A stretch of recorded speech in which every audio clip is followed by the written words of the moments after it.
উপস্থিত প্রধান অতিথি,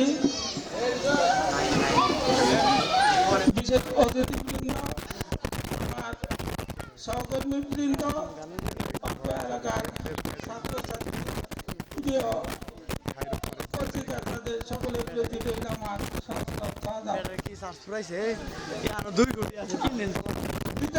বিদায় কথাটি যদিও একটি ছোট্ট কথা, তবে এটা স্বল্প পরিসরে নয়, এটা বৃহৎ পরিসরে। রবীন্দ্রনাথ ঠাকুর যখন প্রবাসে যেতেছিলেন তখন তিনি বাড়িতে থেকে তার সপরিবারের থেকে বিদায় নেবেন, এমন অবস্থায় তিনি বাড়িতে থাকাকালীন সময়ে তাকে বিদায় দিতে গিয়ে তার যারা পরিবারের লোকজন ছিল সকলেই তাকে বিভিন্নভাবে তাকে বিদায় দেওয়ার চেষ্টা করেছে এবং বিদায় দিচ্ছে। এমত অবস্থায় তার স্ত্রী তাকে বলল, আমি তোমার জন্য কিছুই করতে পারি নাই, আমি তোমাকে এই খুঁটির মধ্যে সামান্য একটু পায়েস দিলাম, মনে করে খেয়ে নিও।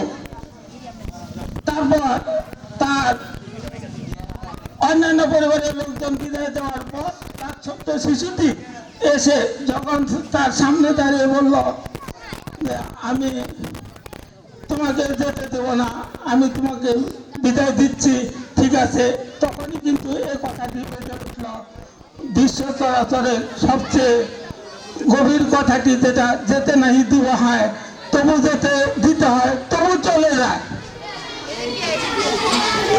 আসলে কথাটি অত্যন্ত মর্মাহত। বিদায় আমরা কাউকে দিতে পারি না, বিদায় দিতে গেলে আমাদের সকল সময় চোখে পানি আসে এবং আমরা অশ্রুসিক্ত হয়ে পড়ি।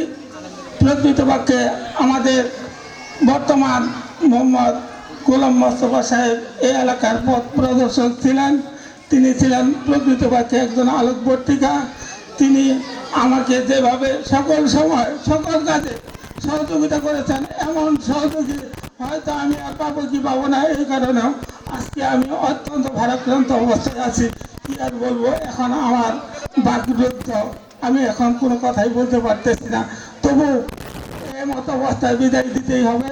তবে আমি যদি প্রকৃতপক্ষে মোহাম্মদ গোলাম মোস্তফা সাহেবের নিকট কোনো ভুল বা কোনো অপরাধ জাতীয় কোনো কিছু করে থাকি, তিনি যেন আমাকে সুন্দর দৃষ্টিতে দেখেন। সকলের পক্ষ থেকে আমি আমার শিক্ষকের পক্ষ থেকে তার কাছ থেকে আমি ক্ষমা চেয়ে নিচ্ছি। আর বেশি কিছু বলে সময় নষ্ট করতে চাই না। সকলের কুশল কামনা করি। ধন্যবাদ সবাইকে, সশ্রদ্ধ আদাব। ধন্যবাদ।